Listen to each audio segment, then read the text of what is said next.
नमस्कार, मैं दुर्गाराम मुवाल। आज मैं सीनियर सिटीजन डे पे या जो वरिष्ठ नागरिक दिवस है उस पर अपन चर्चा करना चाहेंगे। एक तरह से जो सीनियर सिटीजन सामान्य नागरिक ना होकर अनुभवों और गुणों की खान होते हैं। अगर हम इस चीज़ को गहराई से अनुभव करें या सोचें तो देखिए कि जो अपने भारत अंग्रेज़ों का गुलाम था, उससे पहले और भी भारत पे कई राजाओं ने राज किया, लेकिन उन राजाओं से या उन अंग्रेज़ों से जो गुलामी की दास्ता से हमें मुक्त करवाने में मुख्य सहयोग था वो हमारे सीनियर सिटीजनों का ही था। जितने भी क्रांतिकारी हुए वो हमारे सब सीनियर सिटीजन हैं। हम उनसे सीख ले रहे हैं और हमें सीख लेनी भी चाहिए। भगत सिंह बहुत छोटी उम्र में शहीद हो गए थे, लेकिन वो हमारे लिए सीनियर सिटीजन हैं। हम उनसे ये सीख ले सकते हैं कि वो अंदर किस उम्र के अंदर भारत को आज़ाद करवाने में हंसते हंसते फांसी के फंदे पर चढ़ गए। आज का जो यूथ है वो एक नए माहौल में, एक नए टसन में रहता है। वो सीनियर सिटीजन या जो घर में वृद्ध लोग होते हैं उनको ये कह के झिड़क देता है, आपको नहीं पता, ये आप तो पुराने ख्यालों के लोग हैं। मैं उन यूथ से ये कहना चाहूँगा, ये पुराने ख्याल नहीं है, ये वो अनुभव है जो आपके जीवन को संवार सकते हैं। आपके जो कदम डगमगा रहे हैं उनको ये बिल्कुल साध सकते हैं। परिवार में जो हमारे वृद्ध या जो सीनियर लोग हैं, दादा दादी, नाना नानी या और भी ताऊ अंकल, उन लोगों को हमें रेस्पेक्ट देना चाहिए। ये कहावत है कि आप जैसा देंगे वैसा ही आपको मिलेगा, क्योंकि सीनियर सिटीजन उन गुणों की खान है जो हमें उन गुणों को प्राप्त करने में हमारे को काफ़ी समय लगेगा। कहते हैं ना, आदमी अनुभव से ज़्यादा ठोकर खा के सीखता है। तो अगर आपके घर में, परिवार में या आसपास में सीनियर सिटीजन है तो अपने को ठोकर खाने की जरूरत नहीं। अपन उनके अनुभवों से ही अपने भविष्य को संवार सकते हैं, लाभान्वित हो सकते हैं। जो सीनियर सिटीजन या वरिष्ठ लोगों के पास जो ज्ञान होता है वो बहुत ही मूल्यवान होता है। कहते हैं ओल्ड इज गोल्ड।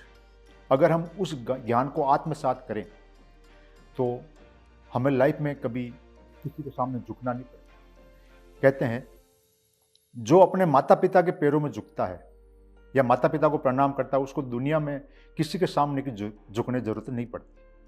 यानी कि जो अपने माता पिता के पैरों में झुका है उसको दुनिया में किसी के सामने भी झुकने की जरूरत नहीं पड़ती। ये कहावत सही भी है और चरितार्थ भी है।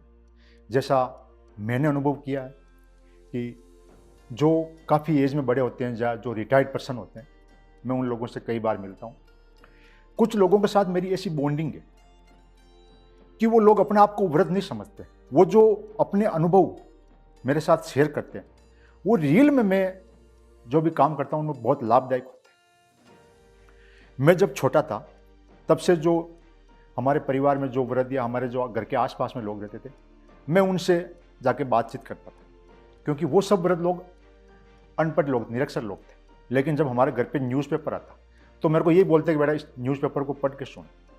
ये सोचते कि डेली 10 से 15 लोग मेरा वेट करते हैं कि वो कब बाहर आएगा, कब न्यूज़पेपर पढ़ के सुनाएगा। मैं न्यूज़पेपर उनको सुनाता, लेकिन वो जो न्यूज़ के खिलाफ उन लोगों के जो कमेंट आते वो रियल में कमेंट सीखने लायक थे। कि आज अपनी सोसाइटी में कई बार होता है कि आपने कोई कुछ काम किया या आपने कोई स्टेटस लगाया तो उस पर कमेंट आता है, उस अपन कमेंट से हताश हो जाते हैं। लेकिन अगर वो कमेंट कोई सीनियर सिटीजन अपने को दे रहा है तो उस पर गौर करने वाली बात है कि वो कमेंट किस एंगल से उस पर कमेंट किया गया या कितना फायदेमंद उन्होंने जो बोला है वो अपने लिए। एक कहा जाता है कि जो दादा दादी होते हैं उनको अपने बेटों बेटियों से ज़्यादा पोते पोतियों से प्यार होता है। कहा भी जाता है कि मूलधन से ज़्यादा तो लोगों को ब्याज प्यारा होता है।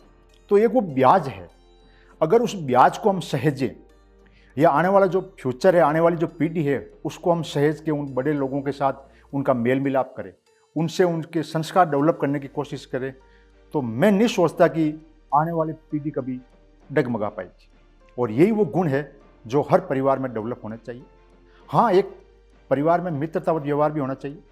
मैं ये नहीं कहता कि आप अपने माता पिता से ज़्यादा बात करो, आप माता पिता से ज़्यादा उन सीनियर सिटीजन या आपके घर में जो बड़े बड़े लोग हैं, जो जिन्होंने एक अपना जीवन का लंबा अनुभव प्राप्त किया, अपन उन लोगों से भी कई बार बात करके कि ऐसी समस्या होती है उनको बिल्कुल सॉल्व आउट कर सकते हैं। तो मेरा ये यूथ से यही कहना है कि जो अपने अगर परिवार में कोई सीनियर सिटीजन है तो आप बहुत भाग्यशाली है कि आपके पास अनुभव और गुणों की खान है। उस खान को और उस अनुभवों को आप कभी मिस मत कीजिएगा, उसको खोने मत दीजिएगा। अगर अपन अपने परिवार में अपने बच्चों के सामने जो हमारे घर में सीनियर लोग हैं, अगर हम उनका रेस्पेक्ट करते हैं तो वही आने वाली जो पीढ़ी है वो सोचती है कि देखो मेरे पापा या मेरे दादा उनका कितना रेस्पेक्ट करते थे, तो हमें भी हमारे माता पिता का रेस्पेक्ट करना चाहिए।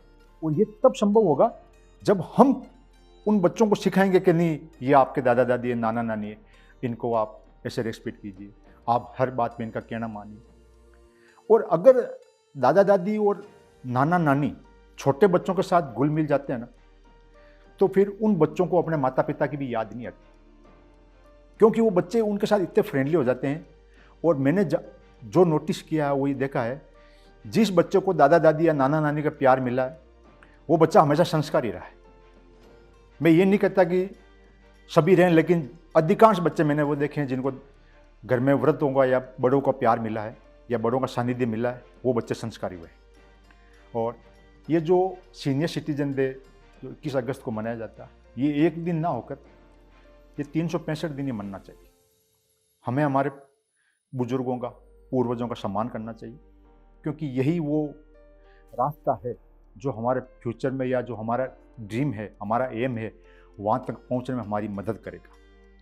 अगर हम उन पुराने मोतियों का, जो बिल्कुल ही एक तरह से तराशे हुए हीरे हैं, अगर हम उनकी इज्जत करना सीखेंगे तो मेरा ये मानना है कि अपना जो आने वाला फ्यूचर है या अपनी जो आने वाली गोल है या अपन जिनको प्राप्त करना चाहते हैं उनको अपन आराम से प्राप्त कर सकते हैं, और उन अनुभवों से अपन वहाँ तक पहुँच सकते हैं या अपन एक उस स्टेज को एंजॉय कर सकते हैं जिस पे अपन जाना चाहते हैं। यही मैं आज यूथ से कहना चाहूँगा कि अपने को अपने जो घर में बड़े बुजुर्ग हैं उनका सम्मान करना चाहिए, और ये एक सम्मान ही वो है जो हमें ऊंचाई पर ले जाएगा। जय हिंद, जय भारत।